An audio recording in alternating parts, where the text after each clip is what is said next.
La retraite du vieux moulin.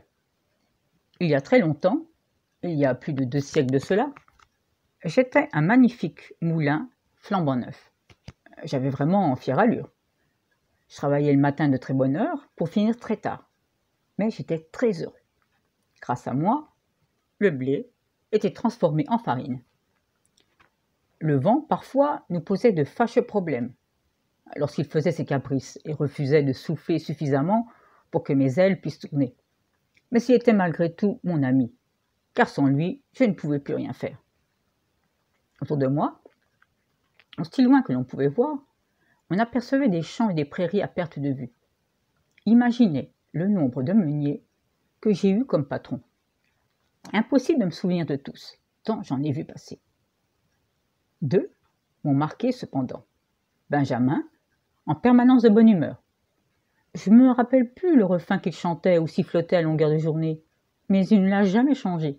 Et puis Guillaume, l'éternel insatisfait, qui bougonnait contre le vent, contre les sacs trop lourds à transporter, contre le beau temps qui retardait le vent, et contre le matin, car il devait se lever de très bonne heure.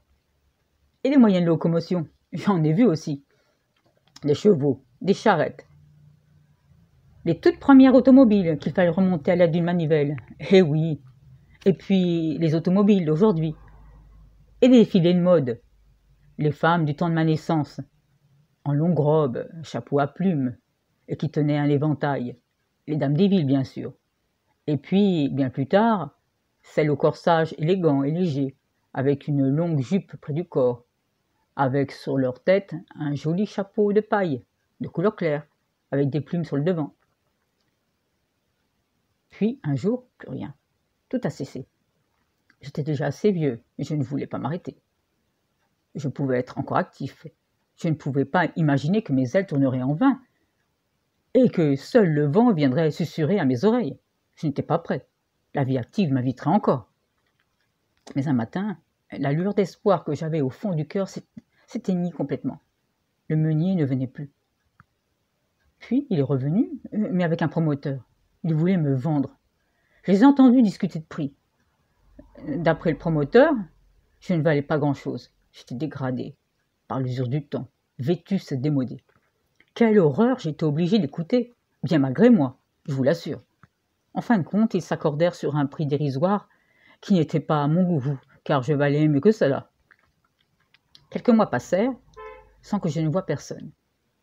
Puis, par une belle journée de printemps, je vis avec surprise une automobile se garer devant moi et en sortir le promoteur et un monsieur, fort élégant, avec une moustache. Il faisait de grands gestes et n'arrêtait pas de gesticuler. C'était lui qui m'avait acheté.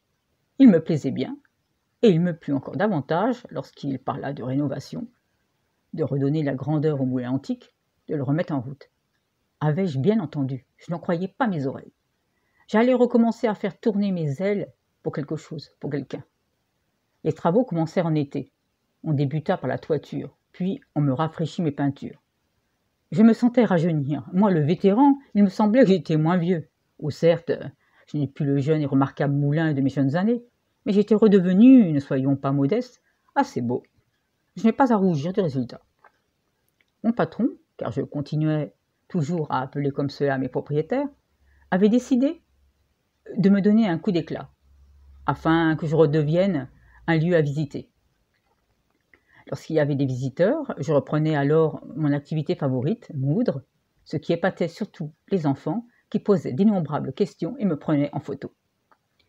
Comme vous pouvez le constater, ma déchéance n'est pas près d'arriver et ma retraite peut encore attendre. Même si je suis en baisse de régime, je ne suis qu'après tout en pré-retraite. Et je coule des jours paisibles pour mon plus grand plaisir.